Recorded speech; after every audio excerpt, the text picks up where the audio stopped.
सेना ने पराक्रम किया वो सही है या गलत है, किसी ने सबूत नहीं मांगा था।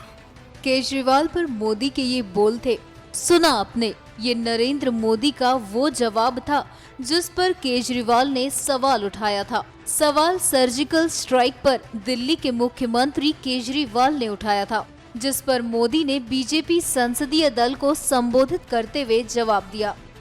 1971 में भारत की वीर सेना ने, पराक्रमी सेना ने पाकिस्तान को घुटने टेकने के लिए मजबूर कर दिया था और बांग्लादेश के मुक्ति के लिए लड़ाई लड़ रहे लोगों को विजय प्राप्त हुई थी। लेकिन तब भी विरोध पक्ष था, मजबूत विरोध पक्ष था। लेकिन तब किसी विरोधी पक्ष ने 1971 16 दिसंबर को देश की सरकार से कोई सबूत नहीं मांगा था कि सेना ने पराक्रम किया वो सही है या गलत है, किसी ने सबूत नहीं मांगा था।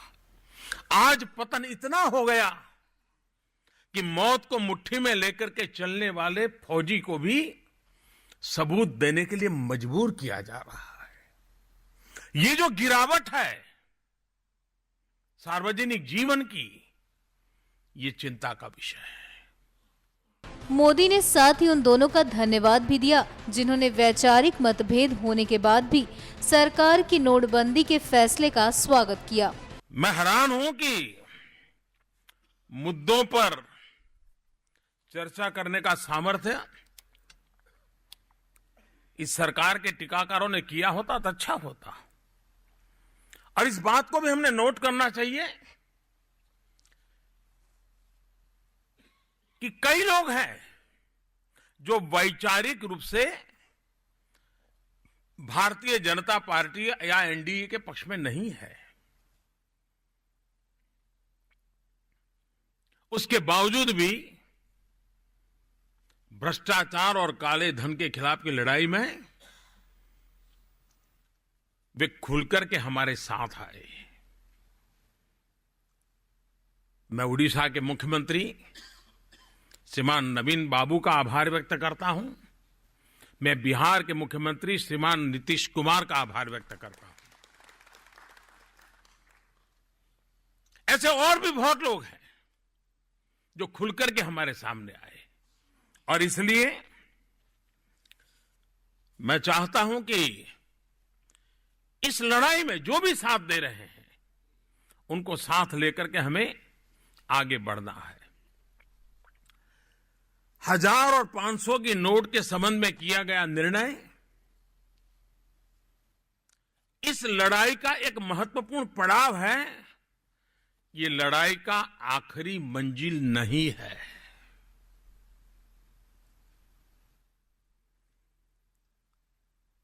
मध्यम वर्ग का शोषण अगर रोकना है, गरीबों को हक दिलाना है, तो भ्रष्टाचार और काले धन से देश को मुक्त कराना अनिवार्य है। और उसके लिए हिम्मतपूर्वक निर्णय करने पड़ेंगे। साथ ही मोदी ने सांसदों को संदेश भी दिया कि डिजिटलाइजेशन का संदेश जनता तक पहुंचाए। और मुझे विश्वास है कि आप जब अपने क्षेत्र में लौट रहे हैं, बड़े आत्मविश्वास के साथ देश को भ्रष्टाचार से मुक्त कराने के लिए, काले धन से मुक्त कराने के लिए हमने लड़ाई लड़नी है, लड़ाई को आगे ले जाना है। आपने देखा होगा टीवी पे बातें आती हैं कभी कभी कि किसी रिक्शा वाले को पूछते हैं, तुम ई बटवा जानते हो? सही है, इस देश में सब लोगों को पता नहीं है, लेकिन जिनको पता है उनको तो इसमें हम जोड़े। मान लीजिए इसमें 40% लोग होंगे जो इसको हम पढ़े लिखे माने, जिनके हाथ में स्मार्टफोन मांगे। अगर इतनों को भी इसमें ला दें तो जो गरीब रिक्शा वाला है, जो कैश से खर्चा करता है, उसमें रत्ती भर भी बेईमानी नहीं होती है भाई।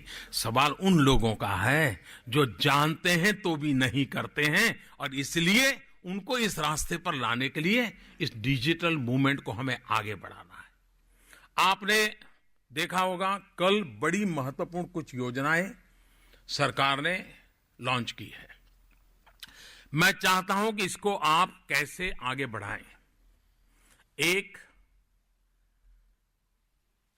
लकी ग्राहक योजना, दूसरी है डिजी धन व्यापारी योजना।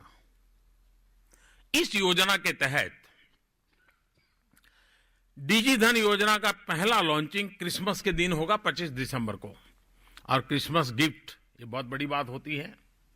तो क्रिसमस गिफ्ट के रूप में जो भी लोग ऑनलाइन ट्रांजैक्शन करते हैं, कहीं पर भी करेंगे, उसका एक स्पेशल नंबर ऑटोमेटिक जनरेट होता है, हर किसी का होता है।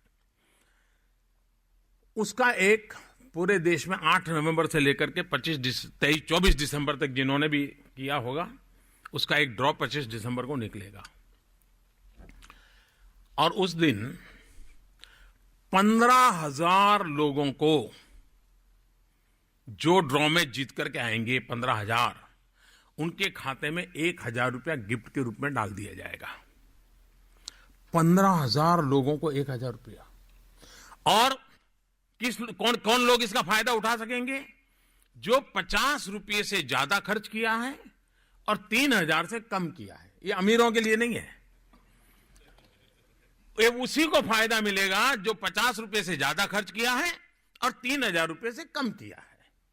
तो वो ऑटोमेटिक टेक्नोलॉजी है। और ये योजना डेली चलेगी, डेली ड्रॉ होगा, हर दिन 15,000 परिवार,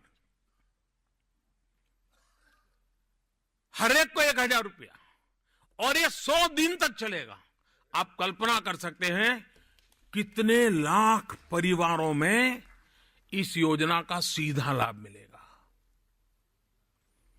अब आप उनको ये बात पहुंचाएंगे तो फिर वो जरूर डिजिटल पेमेंट देगा, गरीब से गरीब भी डिजिटल पेमेंट देगा।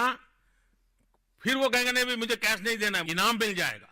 दूसरा, व्यापारियों को भी प्रोत्साहन मिलना चाहिए, और इसलिए जो व्यापारी इस काम को बढ़ावा देते हैं उनका अलग ड्रॉ होगा, व्यापारियों का, जिनके यहां ग्राहक आते जाते हैं, और उनके लिए भी इनाम होंगे।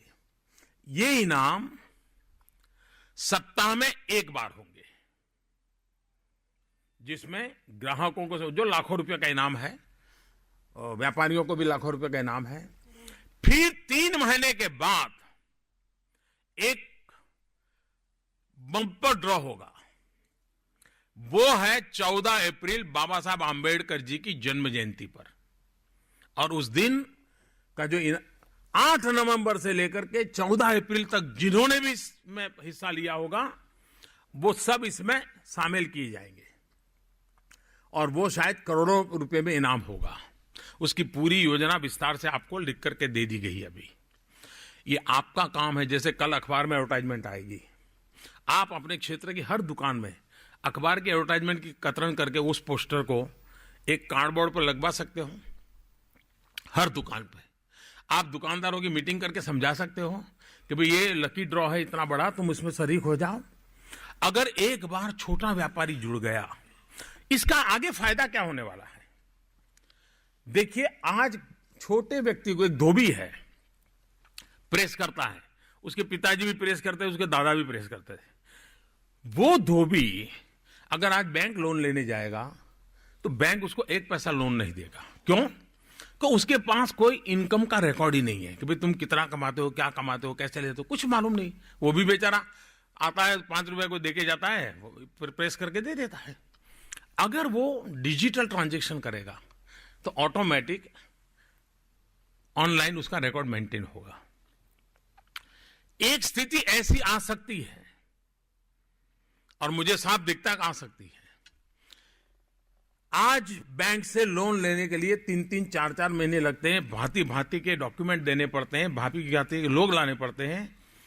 एक स्थिति वो आएगी, जो भारत सरकार के जो प्लेटफॉर्म बनाए गए हैं,